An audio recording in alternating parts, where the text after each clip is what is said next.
Maybe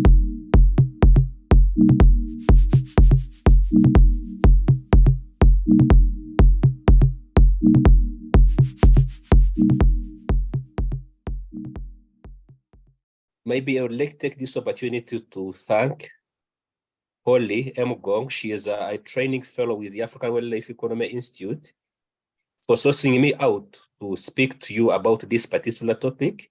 And I'm also grateful to the entire team at Leadership for Conservation in Africa. Yeah, in particular, that is Johannes Kruger and Mares.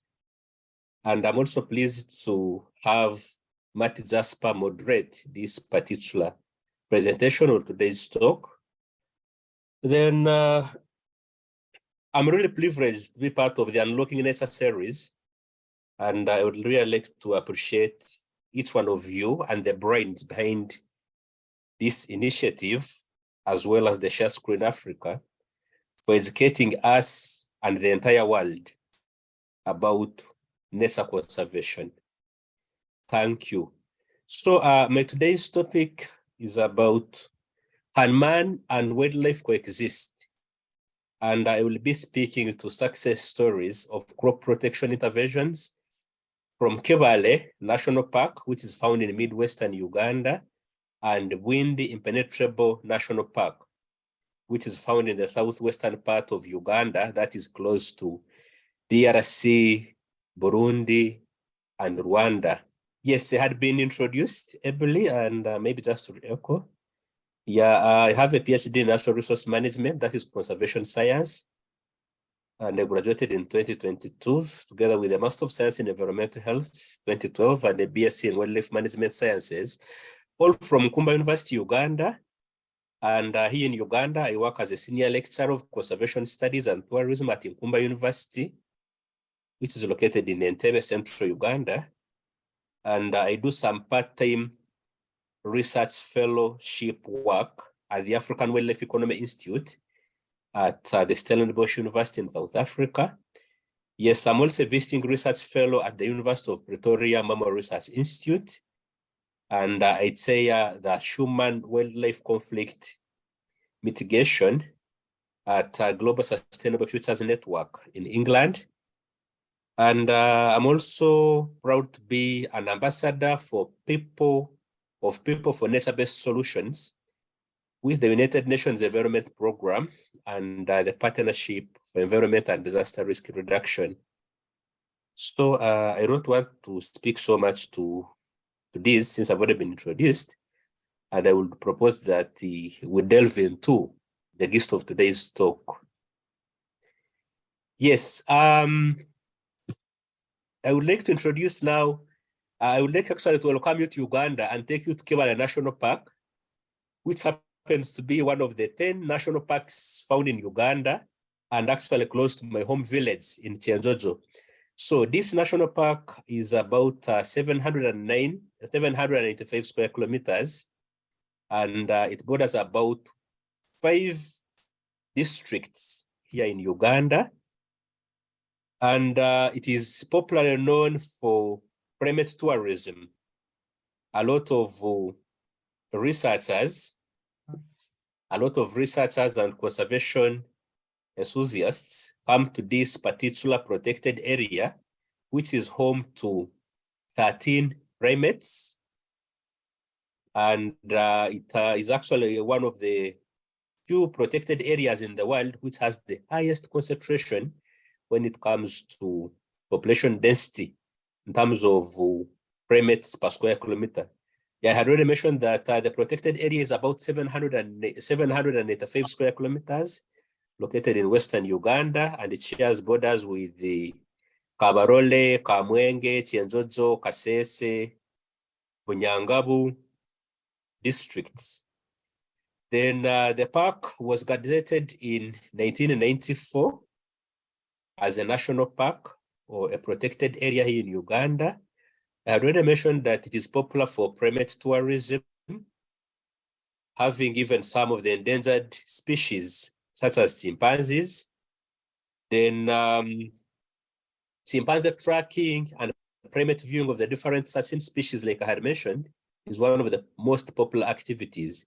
Now, why Kibale National Park? Kibale National Park, like I had mentioned to you, when you look at the global statistics, actually, although Uganda falls out of that bracket, but when you look at 2/3 of, by the way, the primates in the whole world, they are found in 4 countries globally. That is Madagascar, DRC, Brazil, and Indonesia.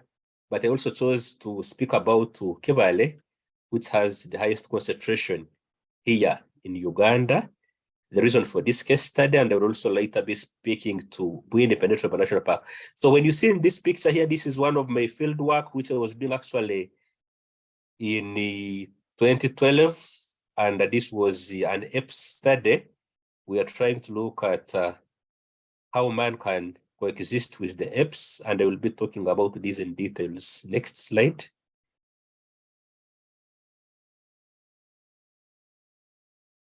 Yes, like I said, I'm looking at 2 protected areas.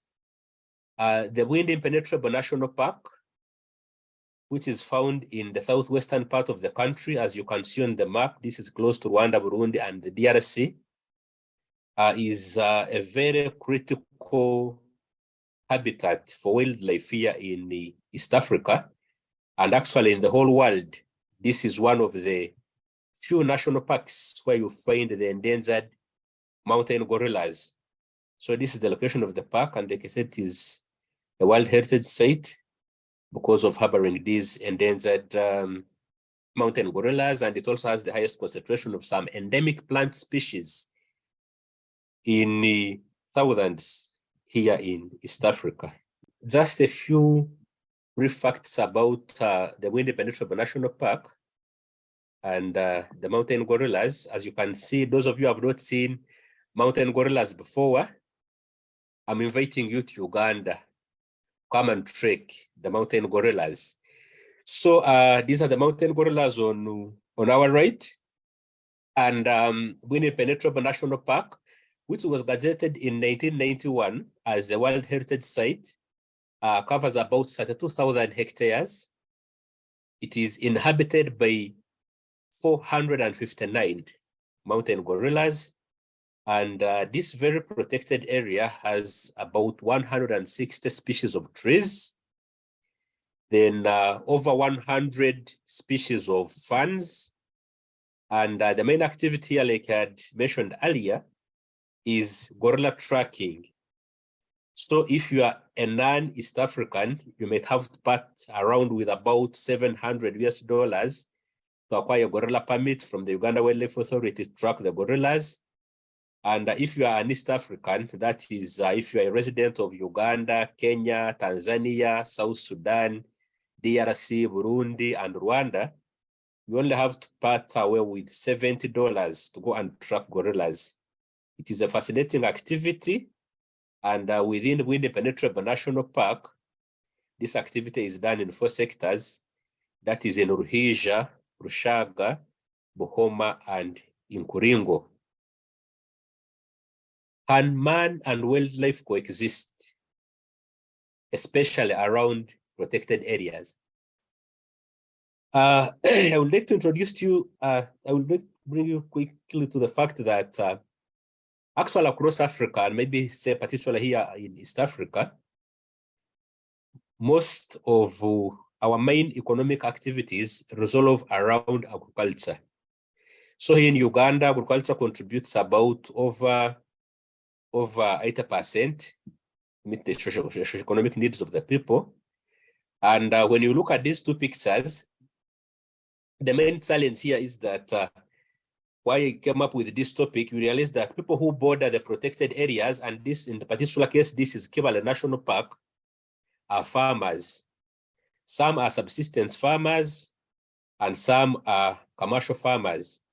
So when you look at the 2 pictures, there is a woman in a garden, and this is a garden of maize. And the maize is grown exactly close to the protected area boundary. So in the background, that is Kibale National Park.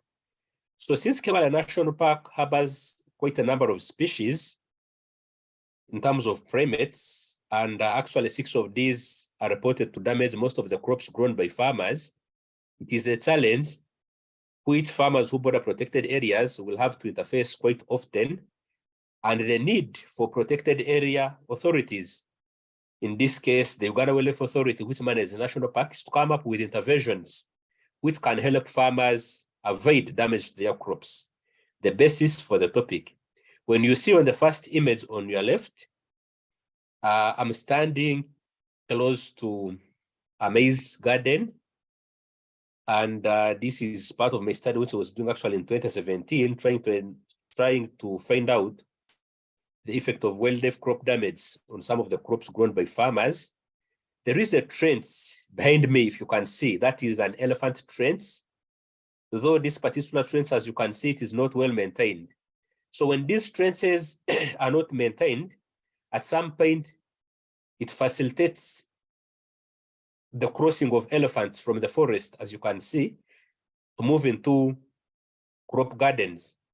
But also, you realize that later on, as we discuss in today's talk, interventions which are developed by protected area management and those which are developed by the communities, some of them are effective for particular animal species. So in this case, a trench can be effective to stop the crossing of elephants into farmers' gardens, and in this case, the maize gardens, but it may not be effective against the monkeys.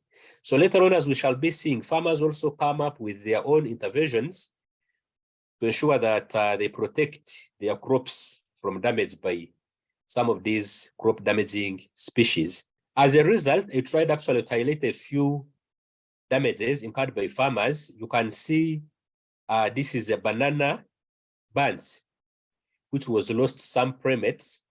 And in most cases, this could either be baboons or vervet monkeys. So farmers incur a lot of costs in absence of effective crop protection interventions, or in areas whereby crop protection interventions are targeting particular species of animals and leaving out others. So now here in Uganda, bananas are both staple and cash crops.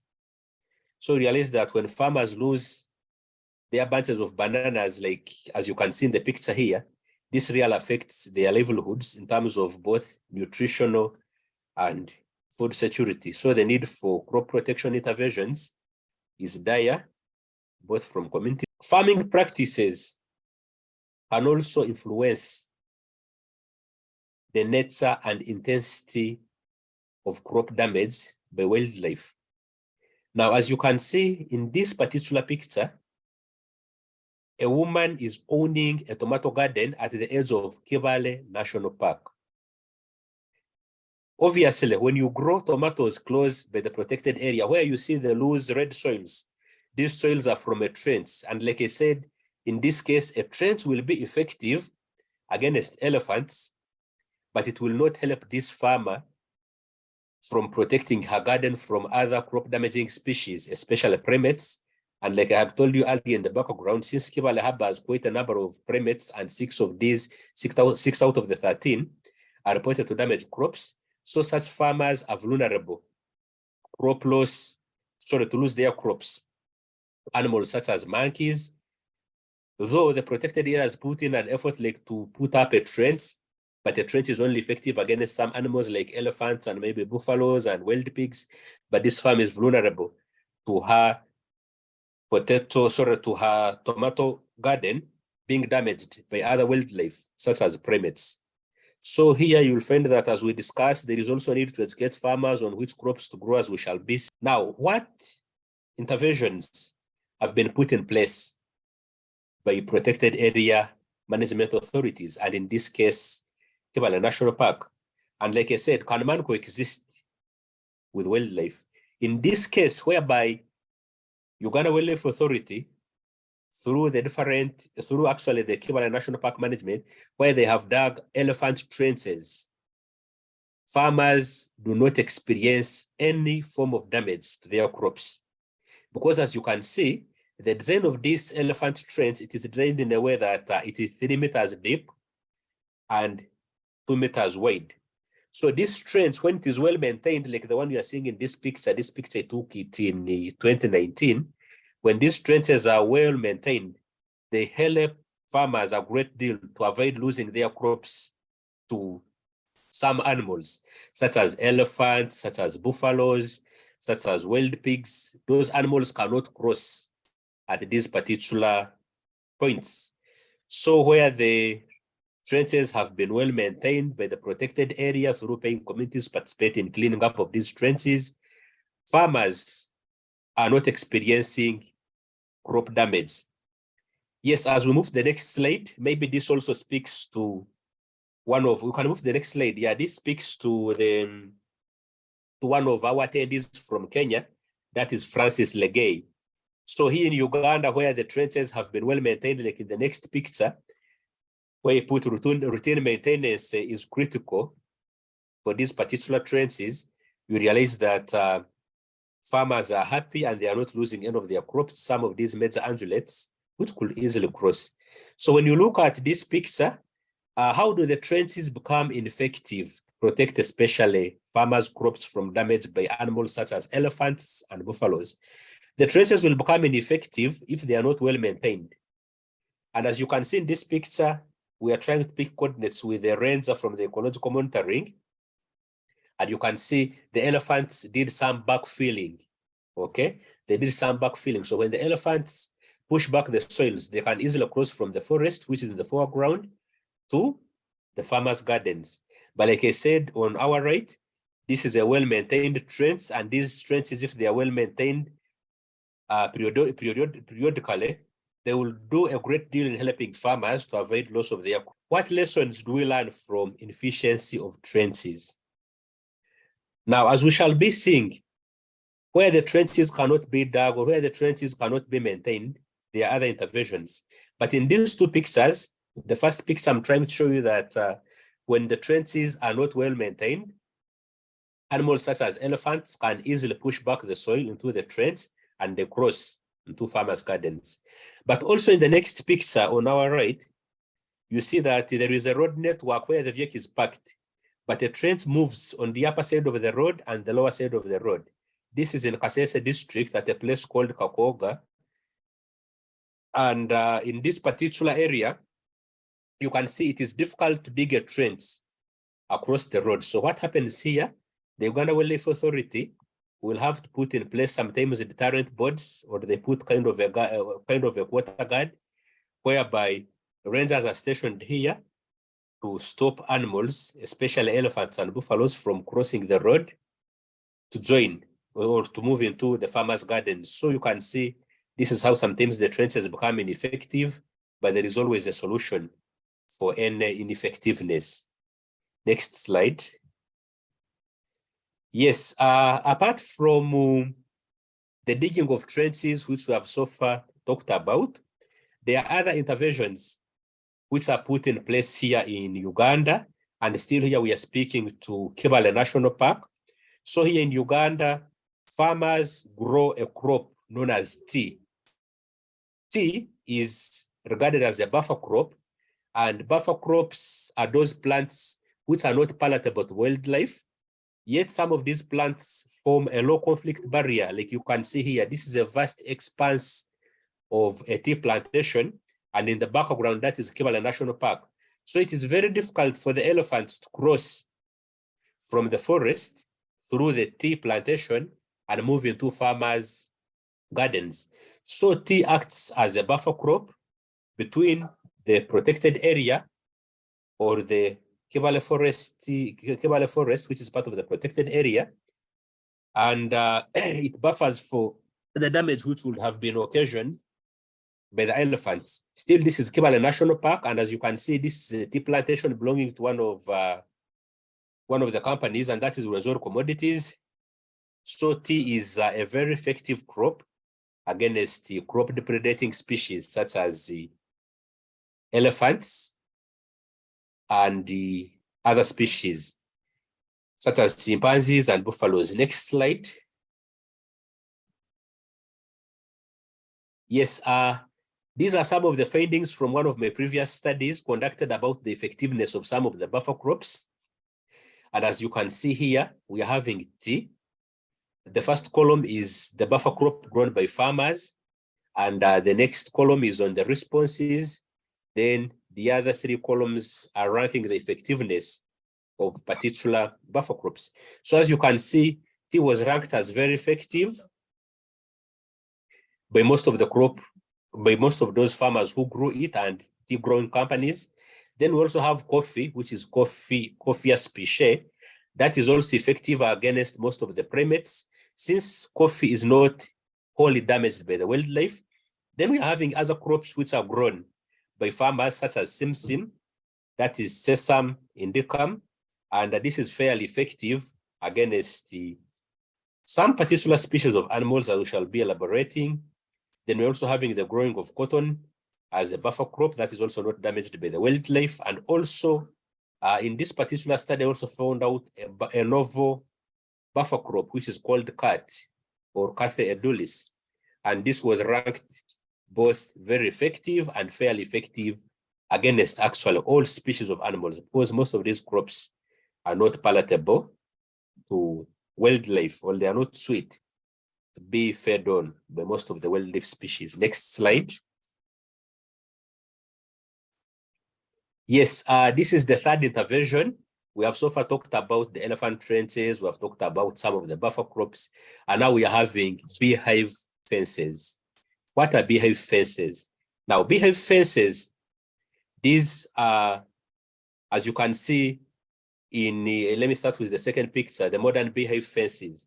Now, the beehives are set at the boundary of the protected area, and they are set at a space of 2 meters apart.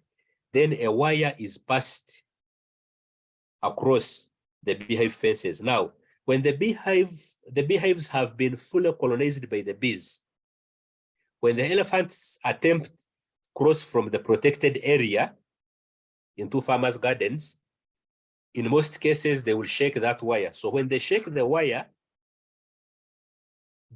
will, actually the shaking of the wire results in the shaking of the beehive.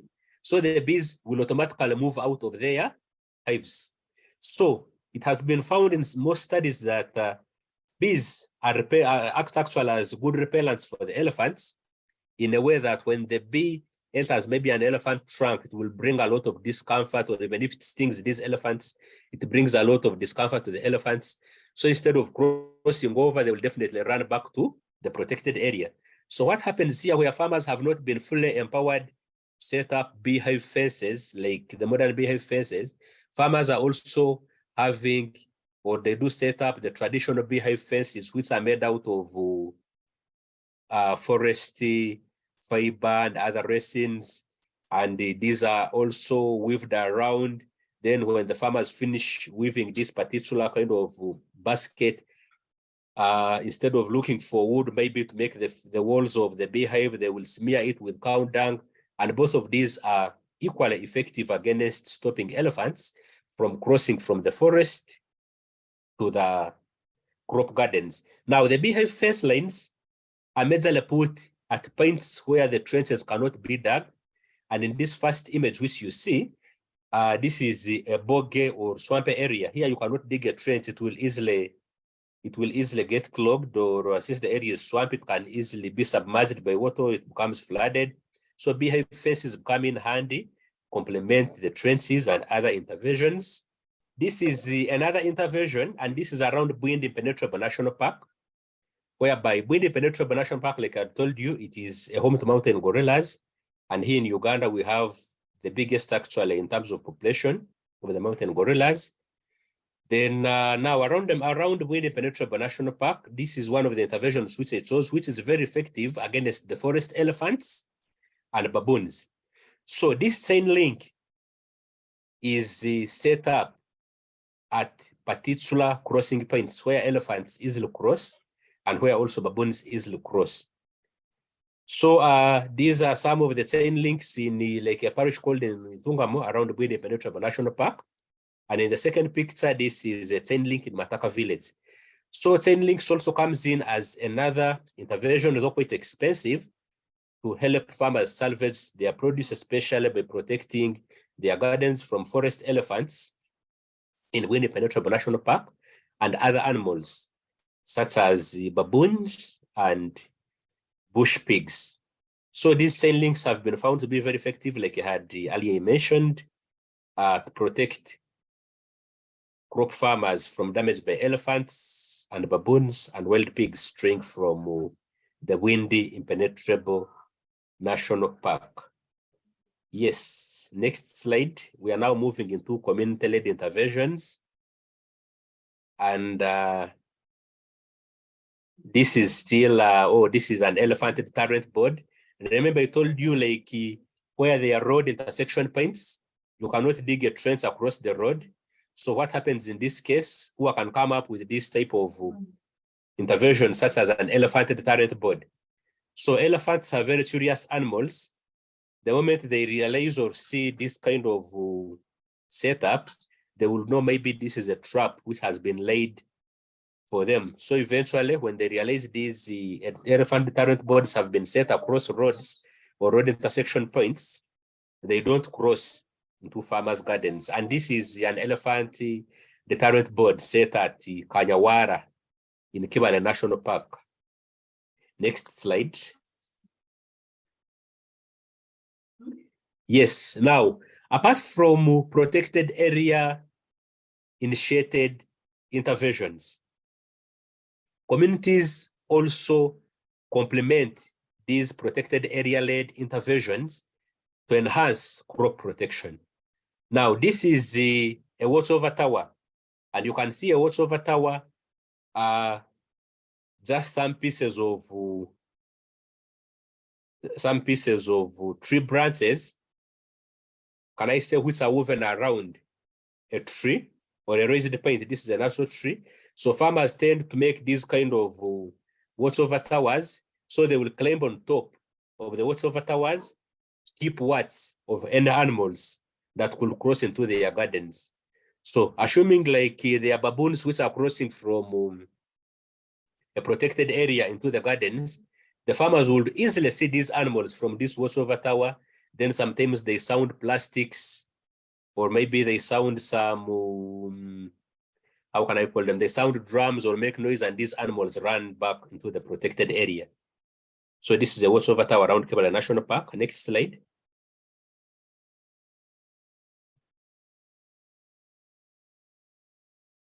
Yes, so sometimes farmers also guard their gardens with help of dogs. And you can see this is a dog which is tied at the boundary.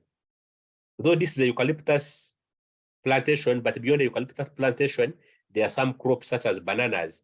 So when these dogs see animals such as baboons and monkeys trying to cross into gardens, they will bark. In the process of barking, they will alert the owners of crop gardens to come and chase the baboons back into the protected area, or sometimes the animals will get scared and move back into protected area. So these are some of the community-led interventions, like guarding using dogs or with help from dogs. Next slide.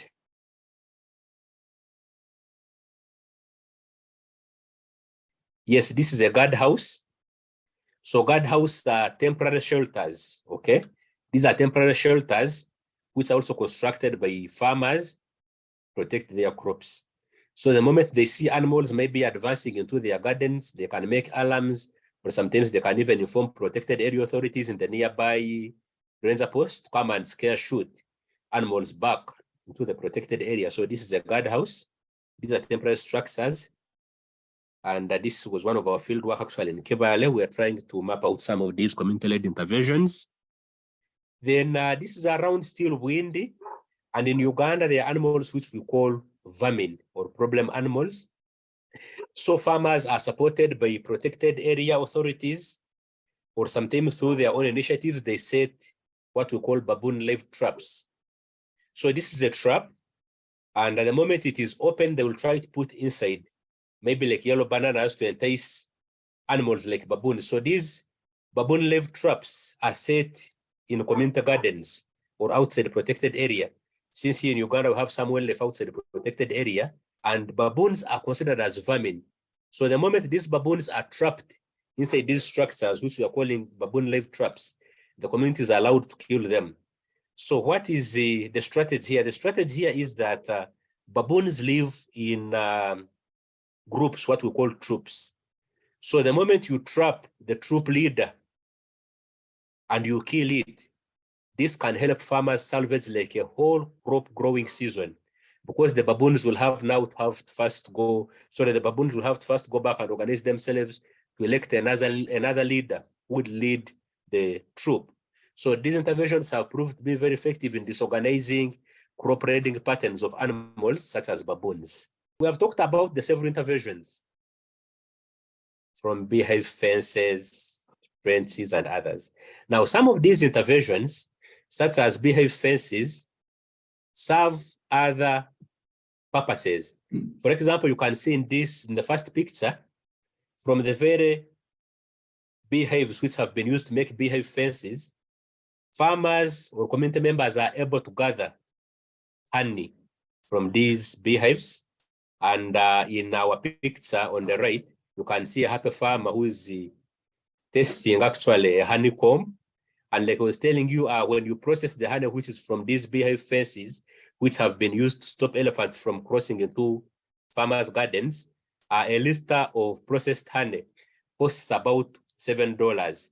So farmers are getting multiple benefits from some of these interventions. That's what I was trying to highlight in this part. These are some of my research teams whom I work with. So I do some consulting with the Uganda Wildlife Authority on designing some of these interventions, then assessing the effectiveness of these interventions, and also assessing benefits which farmers get actually from some of these interventions, and also gathering farmers' views and perceptions on whether these interventions are effective or not. Now, in the first picture, these are some of my research teams whom I work with from the Uganda Wildlife Authority. And here we are from conducting a socio-economic survey on effectiveness of some of the trenches and some of the interventions in Kibale National Park. And on the left, so on the right is a picture with my team. And here we are assessing effectiveness of interventions around Kibale, so around the Bwindi Impenetrable National Park. So we work as teams. From with the Uganda Wildlife Authority and other experts. I thank you so much for the audience, and I thank you so much for listening to me. I thank you so much for the opportunity to discuss with you some of the interventions which we are implementing here in Uganda as individual consultants, as Uganda Wildlife Authority, and other conservation development partners. Should you wish to get in touch with me, those are my emails: trusoke@inkumbauniversity.ac.ug and Taddeo Rusoke@gmail.com. Then that is my WhatsApp contact, +256 782 116672. Thank you so much, Mati Jasper, for moderating. I'm really grateful. That marks the end of our talk. Thank you.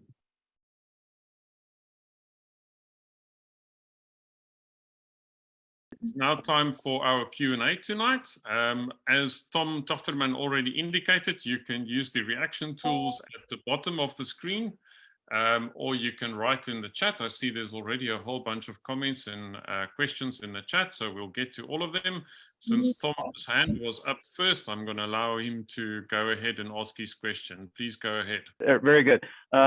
Just curious as to why the coffee and tea are so good at keeping the raiders out of the farmers' crops. And then second to that, how deep should these crop buffers be? 30 meters? It looked like the coffee or tea that we were looking at was probably 30, 40 meters. Dr. Taddeo, you're welcome to answer the question. Yes. Thank you so much, Tom.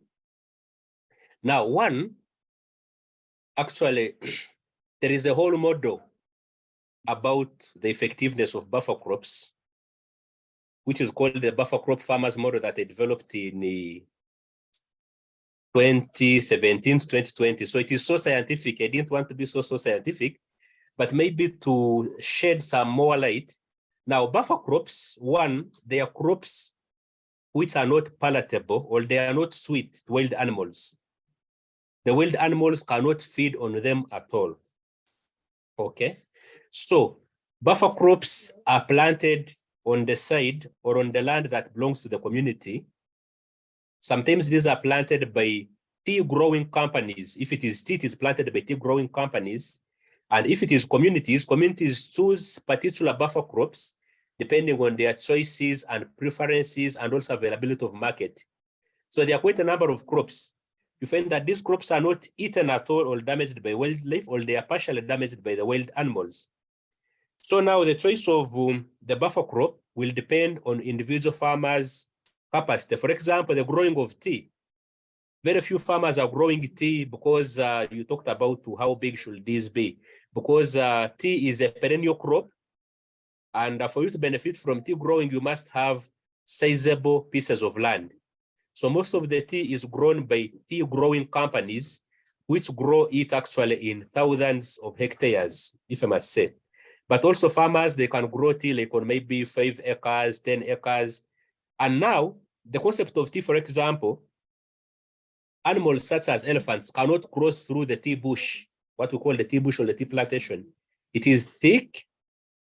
It forms like kind of a barrier, so they cannot easily move through. And also those other animals which will attempt to move through, if they move through and they try to feed on the tea is bitter or it is not sweet to these animals. So eventually they will not feed on it. And maybe quickly, if I bring you to the optimal foraging theory, you realize that animals will move majorly to maximize the nutrient intake.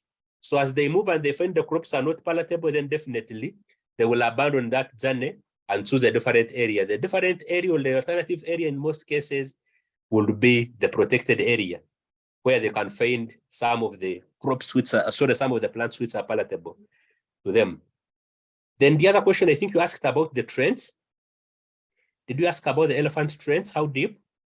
No, I was thinking, how deep does the crop need to be? It looked like the tea was about 30 meters across from the road. It is beyond. It's beyond, okay. Yeah, it is beyond. It is beyond, actually. It is. Sometimes the tea can even cover like 10 or even 5 kilometers. Yes, thank you. Okay, thank you. Excellent. It's a pleasure. All right, then a question from the chat from Kudakwasi Chuma. In terms of sustainability, how sustainable is the trench method in environmental protection? That's soils, grasses, and trees within the trench line itself. How do you manage that process? Yes, thank you so much. Yeah, the trenches are sustainable in a way that literally the soils are just removed from the trench, like you can see 3 meters deep and 2 meters wide. And in most cases, this soil is put on the side of private land, not the protected area. Because when you put on the side of the protected area, the elephants can easily put it back. Now, in terms of sustainability also, as you saw in some of the pictures, for us to avoid issues of soil erosion, some crops are planted at the edges or the banks of the trenches. So this helps in soil loss and soil degradation. So some crops such as Guatemala plant is planted, and these also enhance holding of the soils across the trench banks family to ensure that sometimes even if the trench is not periodically maintained, there is no loss of soils in terms of maybe soil erosion and all those other associated soil wasting factors. Thank you. Right. Thank you. We had a hand up and we just lost the hand. I don't know if the person perhaps fell out. Maret, will you have a look for me? There we go again. I would like to ask Aina Magara Anil to please unmute, and please forgive me if I'm not pronouncing your name correctly. Thank you very much for that discussion.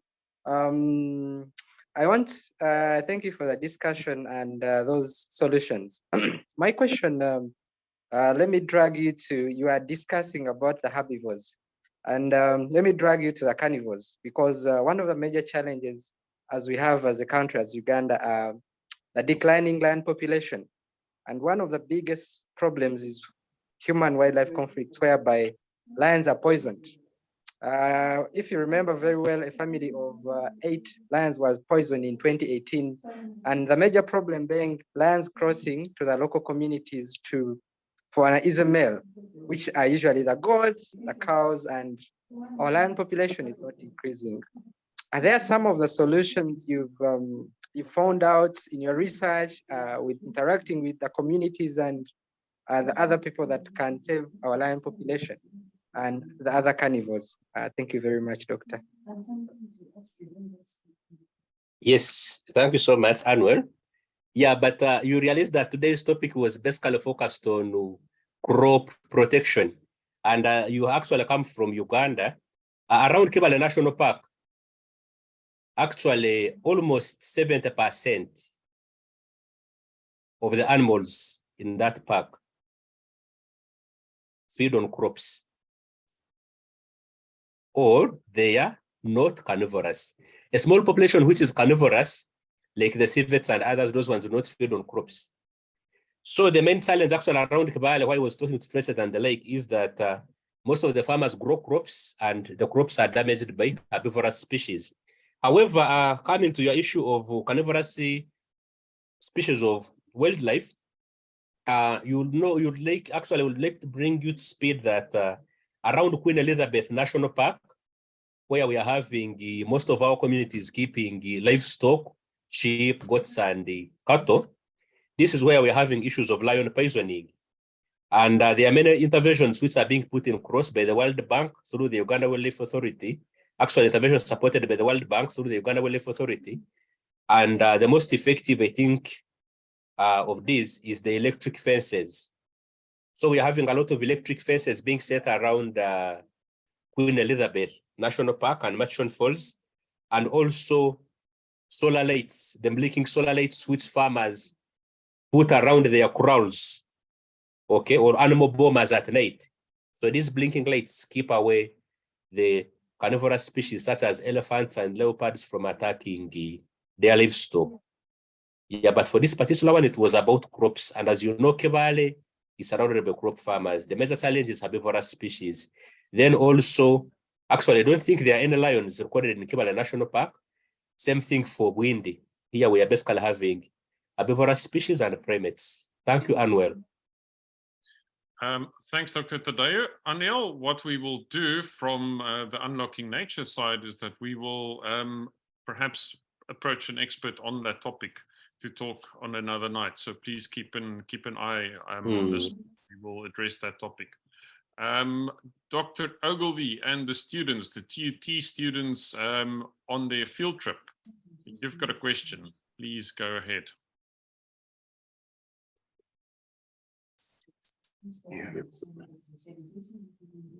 Hello? Please go ahead. Your question? Yeah, this is Courage from TUT. I wanted to inquire on the dog that was chained up. How does it protect itself from baboons, gorillas, and elephants? Because it's chained up and they can easily kill the dog. Thank you, Courage, for your question. Yes. Thank you, Courage.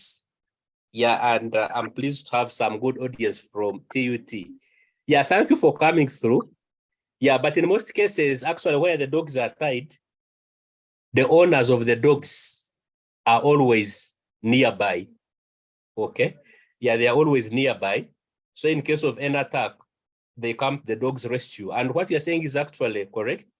There are some instances where some dogs have been hurt or injured by primates such as baboons. Okay? So the dogs in this case just provide an alarm that there is wildlife which is crossing into the gardens. Then the farmers can come and try to chase back this straying wildlife. Thank you. All right. Peter, just before I turn to your question, I just want to go to the chat quickly. Sybil Rietmiller's question: can we assume that maintaining trenches is very labor intensive, while beehives are much less work and cost, and also give the farmers income from honey, thus more acceptable and affordable for farmers? So that's a question, not a statement. So the question would be, Dr. Taddeo, why would you then turn to the trenches instead of the beehives? Yeah, thank you so much. So we are using multiple approaches because, like I told you, some of the protected areas are so vast. For example, trenches are dug in areas where the soils are not loose. Okay. Trenches cannot be dug in wetlands or areas which are boggy or marshy. Okay. So in areas where the trenches cannot be dug, where the soils are too soft, or maybe it is a wetland, because some animals like elephants, they can cross through the wetlands. So there you cannot dig a trench. That's why we go for the beehives. So basically here we are using multi-pronged approaches. Where the trench cannot be dug, we have a beehive fence line. And also the other interventions I've not talked about, like live fences of Mauritius thorns. Okay, where trench cannot be dug, where a beehive fence cannot be set up, then we can have a Mauritius thorn, which is actually a live fence or a hedge with thorns, and this cannot be penetrated by most of the primates. So we are using several approaches to try and create coexistence between people and wildlife. Thank you. Thank you very much for that question and the answer. Peter, please go ahead and ask your question. Thanks, Doctor. In your discussion, you talk about protected areas and the neighbors, but I'm interested in Uganda's conservation strategy outside of protected areas. Thank you. Now, we have a whole national plan for management of wildlife outside protected areas, which has just been prepared to guide the several interventions outside protected areas. And we are having quite a number of wildlife, by the way, outside the protected areas. So what is happening here, I would like maybe to take you briefly to another concept. Answer your question clearly. We are having what we are calling wildlife use rights, okay? And these wildlife use rights are enshrined in the Uganda Wildlife Act of 2019. So by law, if I'm having wildlife on my private forest, okay, instead of maybe hunting down this wildlife, killing this wildlife, or resenting it because it's damaging my crops, what is happening here, communities are being supported to embrace some of the wildlife use rights, such as the ecotourism, wildlife farming, or even getting a permit to hunt some of these animals, as well as wildlife ranching and trade. Okay, so outside the protected areas, farmers can set up, so the local communities can set up private conservancies.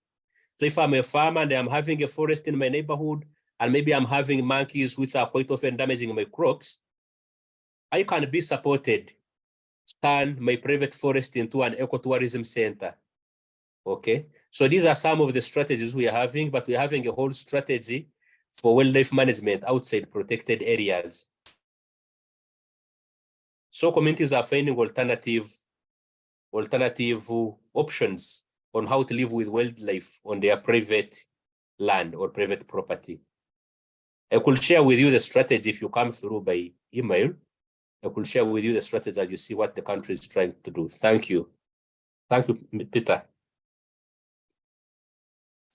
Thank you, Peter. Thanks, Dr. Taddeo. We will connect you. Then from Zama, there's a question in the chat. With the trenches, how do you manage water runoff, soil erosion, and animal casualties affected by the trenches, as they are deep and can trap wildlife or small wildlife can fall in and injure itself? I know you've already referred to it a little bit by planting specific plants on the edges of the trenches, but if there are any other strategies that you're employing, if you can please share with us. Yes, thank you so much. I had talked about the issue of runoff and the soil wasting, whereby there is planting of Mauritius thorns and also planting of some plants such as Guatemala, which hold the soils family, and also periodic maintenance. For example, if there is silting of the trench, farmers are actually paid to maintain these trenches. They are paid by the Uganda Wildlife Authority, which is an institution that manages our 10 national parks in Uganda. So they are paid to remove this soil and put out to ensure that the wildlife does not cross. However, now from animal behavior, some of the wildlife, such as elephants, bush pigs, and buffaloes, they have well-developed sense of smell, okay? And they can easily detect the trenches before they reach them. They will know that there is a pit or a trench which has been dug. So before they fall in, they will have already detected it before falling in. And they can actually tell you that we have not recorded any cases of some of these major ungulates falling into the trenches and maybe sustaining injuries or things of that nature. Turning to the TUT students again, please go ahead and ask your question.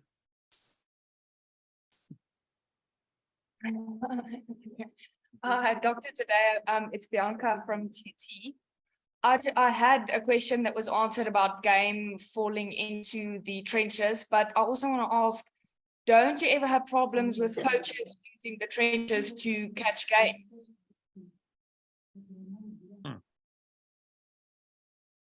Yeah, thank you so much. You see, sorry, most of our protected areas here in Uganda, we have, I can say we have programs. Whatever I have presented today is about community conservation and development, okay? But we are having another program, which is law enforcement. Now, law enforcement has to deal with patrolling of protected areas to ensure that, to reduce actually on the chances of poachers trapping animals in these trenches.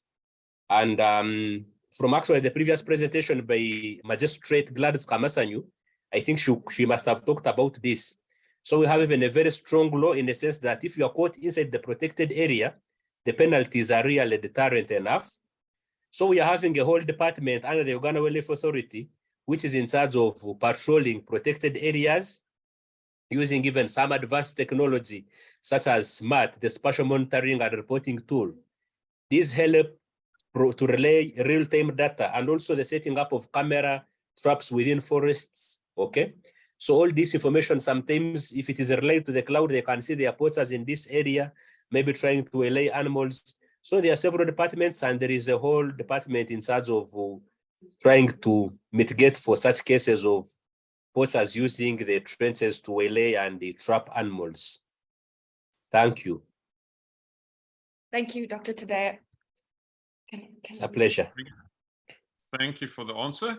Dr. Taddeo, there's a rather extensive statement in the chat by Wabi Isaac regarding people being killed by baboons in Uganda. And he is basically asking if there is a policy in place to compensate people when they are suffering loss of life or damage, injury due to wildlife interaction. Yes. In 2019, the Uganda Wildlife Act was revised to cater for compensation, and the regulations have also been passed by the Parliament of Uganda to compensate farmers and communities who lose their lives or whose property or farm structure is damaged by the wildlife or whose crops are damaged.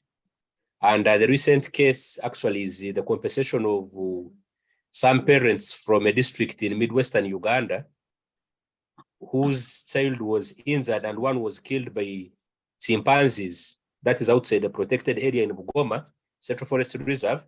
So there is a law in place, and those who are interested in some of these legal frameworks, I could share with you. You can get in touch with the team and I could share with you. We have the Uganda Wildlife Compensation Scheme regulations of 2022. We have the Uganda Wildlife Act of 2019. All these list compensation schemes which have been put in place, and some people have already been compensated. Yes, we do have. Thank you. Thanks, Dr. Taddeo. I'm going to ask Noel to please ask his question. Thank you, Doctor. Thank you. Okay, my name is Noel Valentino. I'm from Angola, and I'm working in a Luenga National Park, which is a Casa landscape. But I'm just concerned with the first mitigation methods. My concern is being in a national park. How do you save the elephants or other wildlife animals from being hit or broken in the 3 meter deep ×2 or mitigation methods? The other one is Dr. Rusoke. Are you only considering the farmers' fields on this method? And what about the well-beings of the wildlife animals? Thank you. You are most welcome, Valentino from Angola. I think I had answered the first question. Yeah, I had answered the first question. And like I told you, when you read about animal behavior, like the behavior special of elephants, elephants will rarely fall into a trance. Even before reaching or crossing the trance, they will have detected it and they retreat backwards, okay? That's why when you are following some of my pictures, there is a picture whereby the elephants were trying to push back the soils so that they can easily cross. So you can clearly see that elephants are very intelligent animals. Now, in that case, if there were any chances of elephants falling into these trenches, then these cases would have been reported. But like I've told you, where the elephant trenches have been dug, no cases of injuries or casualties have been reported. And I just saw maybe somewhere, I think it is in Sri Lanka or another country in Asia, whereby even if an elephant had fallen in a trench, they will try to pull back the soil and move out of the trench. So it is the same thing I showed you even another picture whereby if the elephants want to cross, okay, they will try to do the backfill, the backfill, then they cross. So those cases are not there, no animals have been hurt. And it is the same for other animals like wild pigs and the buffaloes. Then the other issue we're talking about, we are looking at the well-being of the farmers only. How about the animals? The animals are supposed to keep in the protected areas, and the protected areas here in Uganda, they are quite vast. Like I told you, Kibale is 795 square kilometers. Animals can always find food or enough food within the protected area. And in instances whereby an area has been found to be the area is moving beyond its carrying capacity, okay? The animals have been translocated to other areas where there is less wildlife. So there is always research which is conducted to ensure that a protected area does not exceed its carrying capacity. And I think that one speaks to animal welfare. So animals are translocated to other areas if they are grazers. For example, actually, this very last month, we have had the translocation of about 200 cobs from Machon Falls National Park in Kaboya Wildlife Reserve to another protected area to ensure that the carrying capacity is not exceeded. Thank you, Noel Valentino. Thanks, Dr. Taddeo. There's a question from Emma. Are there any problems with theft of honey from the beehives? Now, the beehives are owned communally.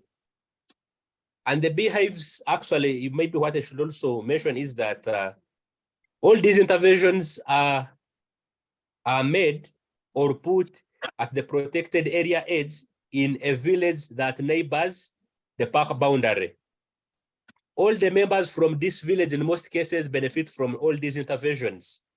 So it is difficult for someone to come and steal maybe honey from the beehive, which is a community project. So it is a collective responsibility for the communities to protect their beehives since they all benefit. So all these interventions are put within communities who border the protected area. And most of these projects are communally owned. All of them have a sense of ownership when it comes to these projects. So the cases could be there, but it's difficult because these are community projects and communities will put in place all the measures to ensure that their projects are performing well and who tries to find for them market. Yeah, things of that sort. We had actually started on chain link fencing, but we're discouraged that the elephants would break the fence. I don't know how effective is the chain link fencing. So the last sentence is a question. Yes, for these particular chain links actually, which are being set up around Bwindi Impenetrable National Park, luckily enough, the elephants have not yet put them down.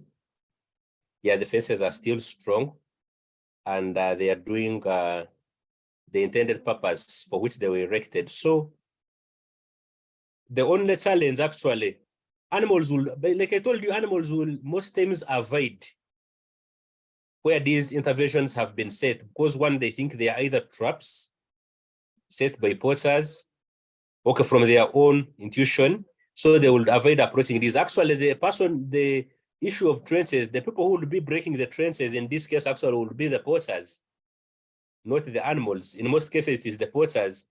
And we have experienced some cases, especially around Kibale National Park, where the poachers come in and maybe break the wires that are connecting one beehive to another to easily cross into the protected area and maybe do some illegal harvest of either forest produce or trap some wildlife. So in most cases, it is the poachers, but also I've had a few cases, not for the chain link, but again for the elephant, for the beehive fences, some beehive fences being broken by chimpanzees. And also this is done when the beehive fences have not been fully colonized. For the chain links, they are still okay for now. Thanks, Dr. Taddeo. You're most welcome. A question from Stephen Magezi. I see that sometimes the Uganda Wildlife Authority excavates the trenches. Are there cases where communities have made their own trenches? If so, how do they balance the economic implications? I think you might have dealt with it because you mentioned that the farmers are paid to dig the trenches. But if you would like to elaborate. No, the farmers are paid to maintain the trenches, and the trenches are protected area management-led intervention. There are no individual farmers who have dug trenches. These are initiatives of protected area management. And the farmers, yes, they are the ones who dig, those who border the protected area. They come and provide that manual labor of digging and maintaining the trenches, and they are paid money between $6 to $10 per particular meters dug or maintained. Good. Yes. Have you done some work on climate change and its effect on these approaches? That's a question from Juliet. Climate change on interventions. I don't know, maybe from what perspective, because maybe if it is after effects of climate change, like I said, I don't know if I can talk to flooding. Like I said, in areas where there is flooding, the Uganda Wildlife Authority will try to put in place interventions which are not affected by flooding. I'm trying to look at that as an example of maybe a climate change effect affecting an intervention. But otherwise, what I can say, like I said, if an area is flooding, definitely you cannot dig a trench because it will be flooded, that will not serve the purpose. So in this area, you can it is easy to erect a beehive fence, or even in some instances, the protected area authorities do what we call scare shooting. When the animals escape into the communities, the rangers will shoot into the air into the air, and the animals will get back into the protected area. So that question is quite complex, or maybe not clear enough how climate change affects some of these interventions. It is not so clear, but that's what I can try to explain. Thank you. Yes, as all things related to climate change, it can be very complex. There are some practical questions still in the chat, but I'm going to just quickly turn to Andy Klee and allow him to ask his question first. Dr. Taddeo, thank you very much. Happy memories of my time in Uganda a long time ago reawakened. My question, it kind of builds on what you've been talking about. For us to coexist with the wildlife, in addition to the physical barriers that we're creating to try and separate our communities, is there any work to build bridges between our heads and hearts and the animals by getting local communities to experience the wildlife in the protected areas so that they can see them not as a threat, but as wonderful living fellow beings as well? And then maybe we can coexist better in the future. I know it's a difficult, very difficult topic, but I think are there schemes as well as the physical barriers to get the communities to see and benefit from the parks? And thank you again for the work you're doing. No, that is a very good, and actually it is a simple one on the contrary. Now, when you look at the history of protected area management in Uganda, we have moved from what used to be called fines and fences, whereby if you find maybe communities poaching, you arrest and fine them, okay? Then you put a fence, or maybe communities have to put fences to protect their gardens. But now we have moved into what we are calling inclusive, sustainable conservation initiatives. And we are having, by the way, a lot of revenue, which is shared with the communities who border protected areas. Money is shared in billions of Ugandan shillings. And this money goes to projects such as building schools, building roads, building health centers, setting up schools in the communities, giving of livestock, such as cattle, poultry, goats. Then we are also having issues of supplying communities with clean water from the Uganda Wildlife Authority. And that is a whole program which is called tourism revenue sharing. So for the communities actually who are even from Bwindi, around Bwindi Impenetrable National Park, they benefit. Actually, their benefits are even enormous because they for every gorilla permit which is sold, like I told you, if you are a non-Ugandan or a non-East African, you pay about $700. So every 5% of this dollar, so every 5% from this gorilla permit goes to the communities direct, support the community cause. So communities have benefited enormously from projects through the tourism revenue sharing. And also the wildlife clubs of Uganda, which is a non-government organization working in partnership with the Uganda Wildlife Authority to create awareness, whereby where a member of the community is supposed to enter and see the animals at maybe say £5 Ugandan shillings. You buy a membership card and you can access the protected area at maybe say I can say 0.05 of a pound. So there are very many interventions which have been brought on board to conserve with communities. And also maybe the other one I can talk to you quickly is collaborative forest management. Yeah.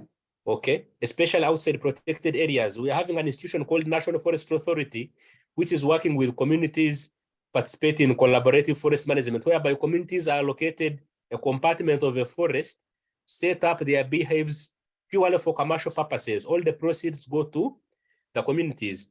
So we are having a lot of collaborative efforts with the communities, and yes, they have benefited a lot, and some of them have gotten scholarships. Very many NGOs have come in to support communities, and their standards of living have improved as well.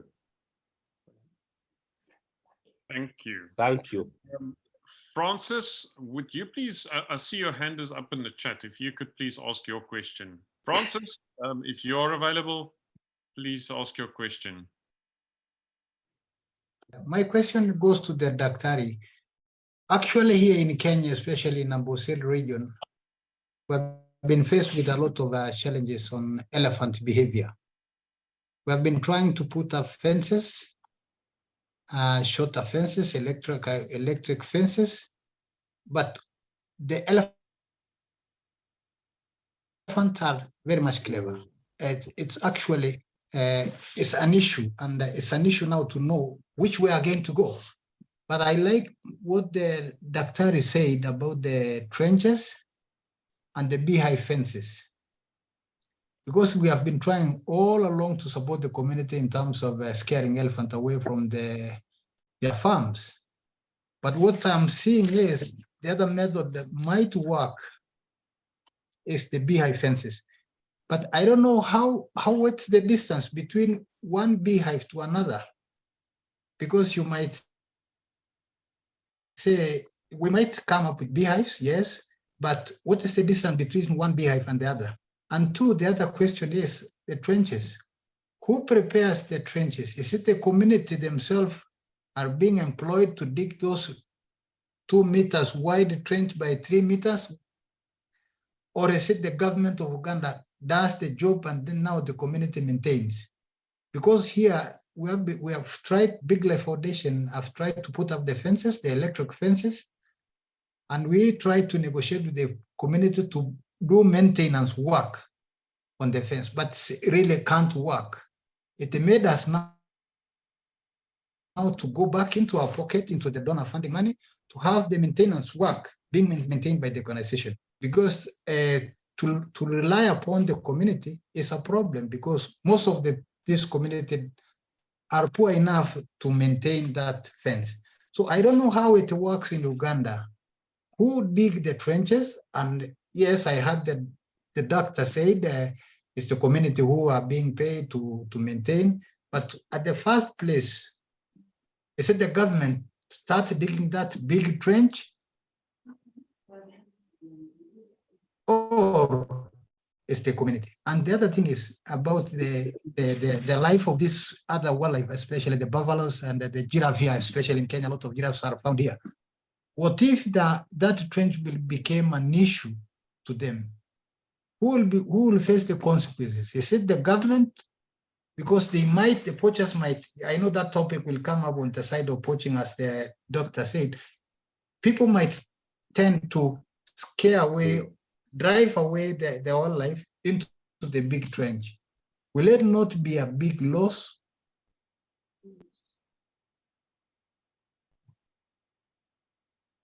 Can I respond? Please go for it. Yeah, respond. Okay, thank you so much, Francis Legay, my neighbor from Kenya. Now, to start with, the trenches are budgeted for in the operational costs of the Uganda Wildlife Authority, which is an equivalent of the Kenya Wildlife Service. Yeah. So this is money put in their budget for human-wildlife conflict mitigation causes. Yeah. So that money has to be put there, and the communities are paid. They don't do this work for free. For every meter which is dug by the community, they are paid money. So on the other hand, they see it also as a source of livelihood, okay? They are paid money to maintain them, but if you want them to do it for free, definitely they will not do it, though it is helping them. So they have to be paid as a motivation to ensure that they both do the digging and the maintenance. Then now the other issue, where the trenches have been dug in this case actually, even in the Machon Falls where we are having giraffes. Like I said, now this will maybe be another debate to look at the animal behavior and how animals try maybe to move within their home range, how they try to avoid issues of injury and accidents, but no cases have been reported. And actually, when you look at Kenya, the challenge you have been having majorly there is the electrocution of the giraffes. Yeah. Now, how much is the distance between one beehive to another? The distance is between 1 to 1.5 meters. So it is a matter of tying the beehives on a wire, a very strong wire, and you either tie along natural trees, which you know will not even be broken down by the animals, or by putting tree stumps, which are strong enough to hold the beehive fence line. But the natural trees even provide a better option, because these trees cannot easily be broken down. Now, how does the trench work? Like I told you, in this case, when the animals try to move across, the wire which is tied across the beehive fences, it will shake the beehive. So when the beehive has been colonized, the bees will move out. And definitely they will know maybe there is someone trying to attack them. So they will attack these animals. As they attack the animals, they will attack the soft parts. The bees are also very clever animals. They will look for the soft parts, the eyes, the nose, the ears of the elephant. So the elephants will be irritated and they run back into the protected area. Then the other issue, you have to look at the multiple approaches, like I said. because we're having beehive fences, we're having Mauritius thorns, we are having also you employing techniques such as conservation education to educate communities not to plant crops which are attractive to the animals. So maybe if you're having those donors, we could find a way how we can work together, take them through what has been successful in Uganda and how can this be replicated in Kenya. So I can say some of us are available to do that work or to try and work with your communities and organizations to build the capacity of the communities and also try and change their attitudes towards conservation. Thank you so much. Thank you. Thank you. It's a pleasure. Thank you, Francis. Then, Dr. Taddeo, some practical questions. Once again, a lot of practical questions tonight regarding the trenches and the solutions. So it's a real learning session tonight. What is a question from Charles? And Charles is from Tanzania. I think I'm referring to the correct Charles here. What is your experience on trenches in regard to wildlife safety? Can they pose risk to other wildlife species that, for instance, fall into the traps? Have you encountered such a situation? And maybe calling it a trap is not correct. It's a preventative measure. But have you had secondary issues with other wildlife falling into the trenches? I can confidently say no. But I have answered that question quite often. Those cases are not there. Yeah, those cases are not there because, for example, if the monkeys fell into the trenches, they will jump out.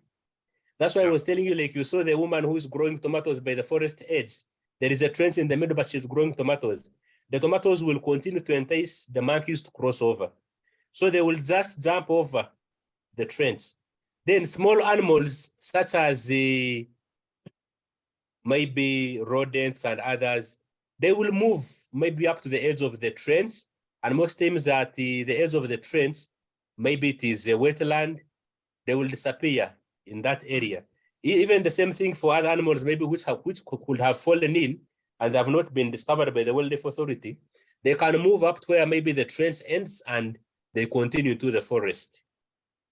Yeah, I think perhaps a word of to people from other ecosystems is that be careful to transfer the one solution directly to another ecosystem. You're going to encounter other wildlife and perhaps start small scale, experiment, see what works, and then learn from the mistakes if there are mistakes. But the one solution that might work in the environment might not be directly transferred to another environment. So one will just have to experiment. The bees does seem to work universally with elephants from South Africa all the way through to Uganda. People are using the bees as a solution. So perhaps we need to do a practical session on the implementation of bee fences. Question from Jennifer Cole-Rouse. I didn't see any reservoirs or dams for water use by the communities. Are there dams, and how does one avoid human-elephant conflict for water resources? Yeah, thank you so much. Communities mostly here around protected areas, they have what we call, they dig shallow wells. And the shallow wells are dug on community land. Protected areas in most cases actually have their own water and the salt licks for the animals. So the animals will keep within the protected area for water and food. And maybe apart from Queen Elizabeth National Park, which I didn't talk about here, we are having 13 villages living within the protected area, and it is a man and biosphere reserve. These fetch water from Lake Katwe and other surrounding lakes, George and others. So there are some of those cases of being attacked by the animals are common, especially elephants. But in this particular case for Kibale and Bwindi, communities have their own water sources outside on their private land. And in some instances, like I had already mentioned that through tourism revenue sharing, where communities are not having clearly defined water sources, and they are supplied with water tanks. they can do rainwater harvesting, which takes them through an entire season, maybe before it rains again. Then also the other issue about maybe water access, as per the law here in Uganda, no one is allowed to enter a protected area without authorized access. So there is nothing like going into a protected area to collect water, to maybe collect firewood. It is not there. Neither issues of doing farming and others, it's not there. So communities have their own water sources. Where there are no water sources, they have been supported by the Uganda Wildlife Authority to set up some of these water sources or to access clean and safe water. Wonderful, thank you. Question Yes. from Dr. Valero in Nigeria, and it's pertaining to the buffer zones. How wide do you recommend the buffer zones with the tea plantations or coffee plantations to be? Is there some sort of a guideline for that? Yes, basically, like I said, for the tea is owned by major tea growing companies, such as there is Rwenzori Highlands, it's a company, Rwenzori Commodities, and others. But we're also having people whom we call outgrowers. So like I had earlier said, the growing of tea depends on an individual farmland size. If you have a small farmland, you are discouraged from growing tea because you will not have any other piece of land to grow other crops, especially staple crops, the ones which people feed on. So most of the tea is grown by companies and outgrowers or private farmers who have a relatively big piece of land. So as they grow this tea, like I said, it acts as a buffer between the national parks or the protected areas and community gardens. If I can maybe just so there is no exact length. If I can maybe just add to Yes, the question, what is the minimum width that would be effective? Is it, you know, I think that the question was asked earlier, would 30 meters be adequate? And you said no, much more than that. So is it, you know, I know some places it is kilometers, but in terms of the narrowest that it would be effective. Now, the narrower the strip or the narrower the buffer zone, the less effective it will be. Yeah, so wider buffer zones which contain maybe tea plantations, the more effective. Okay, so there's a Does that clarify? correlation Yeah. between They efficiency of just the asked buffer what zone. the minimum distance, but I think that's fine. Cool. And maybe also to speak to that, you realize that crop damage will take place within 500 meters to 2 or 5 kilometers from the protected area boundary. And the more one is closer to the protected area, the higher the chances of damage. So this is what I was talking about the other time. Like this is like another practical session altogether. Demonstrate and illustrate for you about the buffer crop farmers model. But if I explain it theoretically, it may not be easily understood. But at least let us talk of maybe half a kilometer, 2 kilometers, and beyond. That is more effective. So the length determines the effectiveness. The more closer the protected area, the higher the chances of damage. As you go far away, as the buffer zone expands, the less the damage. Thanks for that elaboration. And then Yes. maybe there were a lot of questions in terms of the trenches. From one set of trenches, I mean, is it literally just on the outer perimeter of the whole protected area that that these trenches are? I mean, as a percentage, how much of the whole protected area is being dug with trenches? I'm just interested because I understand the community are actually being paid for that, and it's labor and it's almost job creation as well. But it must be quite an expensive alternative to some of the other methods. Yes. Now these trenches or other interventions are instituted or maybe set up depending on the information which is collected regarding the crop damage incidences. Okay, so it is not like in every village or maybe sub-county or parish neighboring a protected area, there is wildlife crop damage. No. Now, some areas, some protected areas, some parts of the protected area are bordered by natural features like rivers, wetlands, which are quite expanse. Animals cannot cross there. Okay.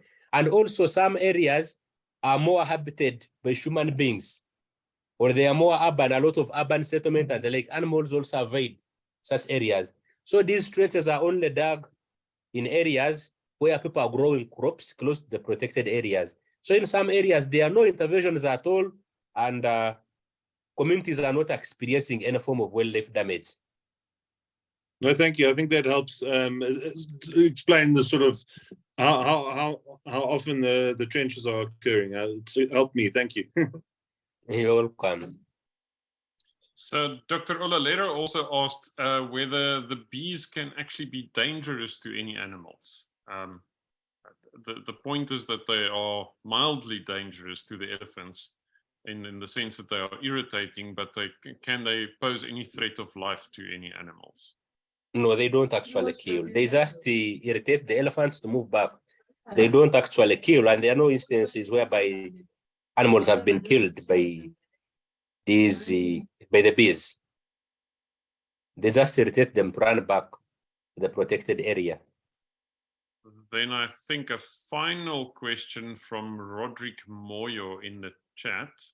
How do people come to be on such projects, and are these formal arrangements between parks and community, or they are just informal community arrangements? If such is the case, governance is a challenge even on their management and use of funds toward the development. What are the communities you refer to relationship to the other residents in the vicinity of the national park? Do those questions make sense to you? Yes, it does. These are formal arrangements between protected area management authorities. Like I said, here in Uganda, we have the Uganda Wildlife Authority, which manages the 10 national parks. So that is a whole program with staff, and they are supposed to implement these interventions within the communities. So these are formal, and also communities, by the way, will decide on the type of intervention which they need in their locality, okay? So sometimes community will say, okay, for us, we need a trench. So they will apply, it is a process. They apply through what we call sub-county community development officers. There are forms which they fill. They choose a project. They can say, we want our money to go to a trench. They will do that for them. And also in some instances, I can tell you that there are communities who have come up to set up their own ecotourism facilities. And actually around Kibale National Park, communities own a private wildlife sanctuary. So this will sell for us. We want our money, maybe like we buy away communities who are farming near the protected area to move and farm elsewhere. Then all this place is left for the animals to roam. So this is also another intervention altogether. So these are formal arrangements, and the protected area authorities, protected area management authorities always have these programs designed to assist the communities. Then also, like I told you, these projects are only benefiting communities who directly border with the protected area. So if you are living far away, we call these frontline villages. If you are not within a village that touches the forest boundary, you are not considered in this program. Because like I told you, the closer a household or a community is to a protected area, the more the chances they bear in terms of wildlife damage. So those who live far away, they don't experience the crop damage. Thank you. Thank you very much. Maret, Marty, did I miss any questions from anybody at this stage? There's just one question at the end. It was mention of the pheromones of bees. And from, I think, a previous talk, and I'm sure Dr. Taddeo can happily answer as well. But from memory from the previous talk, they actually start spraying the pheromones that the bees would emit under those circumstances, and the elephants smell the smell of the pheromone and are put off. So they're almost being tricked into believing that the bees are there. But I don't know, Dr. Taddeo, if you want to answer on that one as well about the pheromones and the method of the bee pheromones.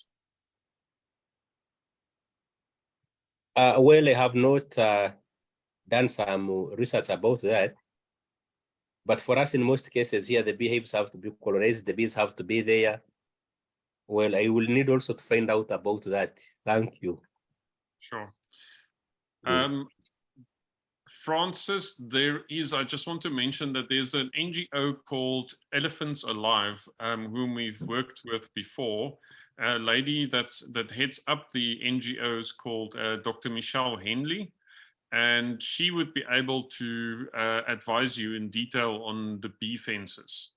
So I could perhaps put you in touch with her. She's also done a talk for us on Share Screen Africa. And I think what we should do is perhaps as a Share Screen Africa, just a short how-to video on exactly how to do this. So we can perhaps make that resource available for you and anybody else who wants to use it. There was one question that did come up, and I think it was partly answered, so excuse if it was, but the traps that were put up, they showed the baboon traps, and then once the animals were in the trap, the community were allowed to kill the baboon. Have there ever been any chimps that have been caught in those same traps? And is there a system to avoid them? Now, I'm guessing if a chimp was caught, it wouldn't be allowed to be killed, but maybe if you just want to answer the question. Thanks. Yes, chimps are not supposed to be killed because they are endangered species as by law here in Uganda. But also the nature of how the baboon trap is set, the entry point is small enough only to allow in a baboon, but not a chimp. Mm-hmm. So the entry which is created is only for the baboon. The chimps cannot enter. And in any case, these baboon traps, live traps, which I was talking about around the Bwindi Impenetrable National Park, these are constructed in community gardens, and there are fewer chances that the chimps within actually, there are chimps within the Bwindi Impenetrable National Park, but there are fewer chances that the chimps actually rarely escape into the community gardens, because most of the farmers around Bwindi actually grow tea, and also some are involved in the plantational tree growing, especially the growing of eucalyptus. So the major animals which move actually long distances in this case are the baboons, and that's why they designed the baboon traps. Like I said, the entrance is designed for baboons and not for the chimps. The chimps cannot easily enter these traps, and there are no cases which have been recorded. And then just maybe an add-on from our side. I mean, that looked like quite an elaborate baboon trap. Is that something that the wildlife services erect, or is it something that gets almost shopped out to the community to build? No, these are community-led, but the communities are supported. They can be supported for those who don't have maybe the wood to make the baboon live traps. They can be supported. So this is also part of, we call this actually problem animal management. So baboons are problem animals, or they are vermin. So there is a program under Uganda Wildlife Authority, support communities in terms of problem animal management, support them in constructing of these baboon live traps. So they are supported by the protected area authorities, and some of them set up their own baboon live traps. Thank you. You're welcome. Thank you very much, everybody. It was a lively discussion with lots of questions, and thank you for being patient and answering all these questions. It's been a real learning experience tonight into practical solutions. So it's often that we are, taking a lot of more philosophical questions, and tonight it's the real deal of learning how to deal with the situation on the ground. So that was also a great experience. Thank you very much. Everybody, we hope to see you next week when we will be listening to another Unlocking Nature talk with a different angle from Marie Pretorius. Thank you very much again, Dr. Taddeo. A good night to you. Thank you for sticking with us, though you're not feeling well. It's great to have you with us. It's a pleasure. Thank you so much for the opportunity. Good night, everyone.